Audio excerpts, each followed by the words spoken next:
जनपद कानपुर देहात में भी प्रयागराज के आलोक मौर्य और ज्योति मौर्य ऐसा ही एक मामला सामने आया। यहाँ भी शादी, नौकरी, बेवफाई और फिर धमकी वाले हालात देखने को मिल रहे हैं। पत्नी पढ़ा लिखा कर काबिल बनाने का सपना देखने वाले पति आज दर दर की ठोकरें खाने को मजबूर है। बता दें कि प्रयागराज के आलोक मौर्य के बाद अब कानपुर देहात के अर्जुन सिंह का नाम भी जुड़ गया है। बताते चलें कि कानपुर देहात जनपद की तहसील मैथा क्षेत्र के रविंद्रपुरम गांव के रहने वाले अर्जुन की शादी 2017 में बस्ती जिले की रहने वाली सविता मौर्य से हुई थी।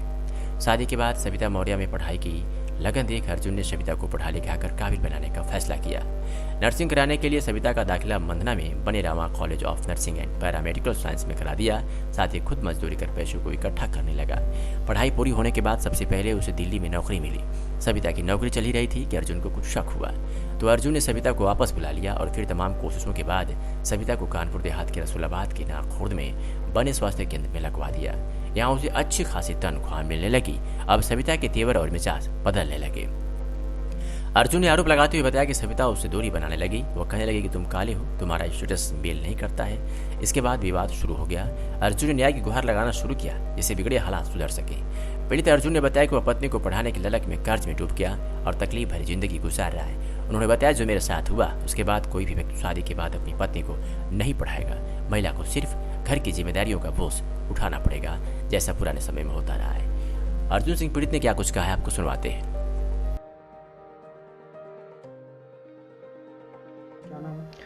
मेरा नाम अर्जुन सिंह है। मैं मैथा कानपुर देहात का निवासी हूँ और मेरी शादी सविता मौर्य के साथ 2017 में हुई थी, जो बस्ती में बारात गए थे और वो देवरिया के रहने वाले हैं। बस्ती में भी घर रहा है और देवरिया में भी घर है। और शादी के बाद से ही ये पढ़ाई लिखाई स्टार्ट की हैं। शादी तय हुआ वैसे पढ़ाई लिखाई इनका स्टार्ट हुआ और पढ़ी लिखी और बाकायदे इनकी नौकरी भी लगी। नौकरी के बाद से इनके तेवर बहुत तरीके से बदले और कुछ चीज़ें, गलत चीज़ें भी सामने आई और उसकी वजह से विवाद बढ़ना स्टार्ट हो गया और विवाद बढ़ते बढ़ते काफ़ी बड़ा है और आज इस स्थिति में पहुंचा कि कहीं जाने पे समझा के भेज दिया जाता है हमको और वो झूठे ब्लेम कहीं भी कर देते हैं झूठ में कि ये हमको मारने आए थे या हमको धमका रहे हैं। वहाँ उनकी सुन ली जाती है लेकिन मेरी नहीं सुनी जाती है। मैं वैसे भी मानसिक तौर पे प्रताड़ित हो रहा हूँ उनके टॉर्चर से। फिर उसके बाद पुलिस भी हमको प्रताड़ित करती है। आपकी जो पत्नी है सविता, इनको किसने पढ़ाया था और किसने क्या खर्च? मैंने पढ़ाया, मैंने खर्च किया है। अच्छा, कितना पैसा खर्च कर चुके हैं अब तक? किस पद पर इनकी नौकरी लगी हुई है? इनके CHO पद पे नौकरी है, कम्युनिटी हेल्थ ऑफिसर रसूलाबाद में। इनको हमने पढ़ाया, काफ़ी पैसे खर्च हुए हैं। अब इनका क्या कहना है? इनका कहना, ये कभी कहती हैं रहना है, कभी कहती हैं नहीं रहना है, कभी कहती हैं कि हम तुम्हें मरवा देंगे, कभी कहती हैं कि हम तुम्हें काले हो, नाटे हो, कभी कहती हैं कि तुम्हें छोड़ना ही नहीं है, तुमको पुलिस और कोर्ट के चक्कर लगवा के तुम्हें मरवा देना है। आप क्या चाहते हैं?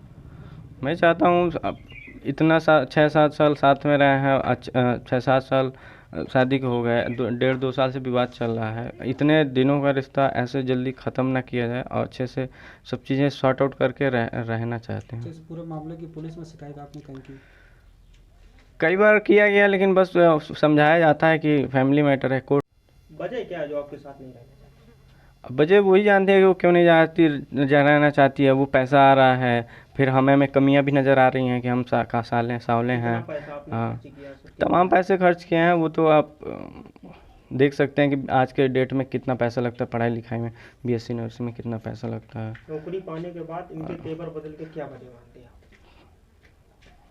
नौकरी लगने के बाद तमाम इनके वजह सामने आई हैं। इनके पैसे आने लगे, चीज़ें बदलने लगी, इनका स्टेटस चेंज हुआ। ये बोलती हैं मेरा स्टेटस में आप मैच नहीं करते हो। और सैलरी आने लगी, फिर मनमानी ये अपना जो भी करना है करने लगे। फिर हमारी ज़रूरत उनको महसूस ही नहीं हुई। कल आप रसूलाबाद गए थे, क्या हुआ आपके साथ?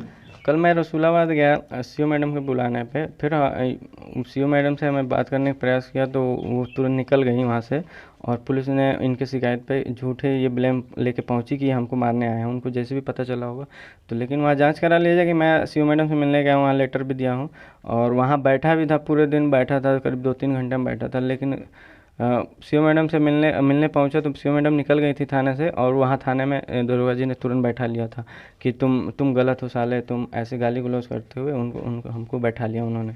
और फिर 12 बजे, करीब 12-साढ़े 12 बजे के बाद से रात 9 बजे तक हमें बैठा कर 9:30 बजे उन्होंने छोड़ा है।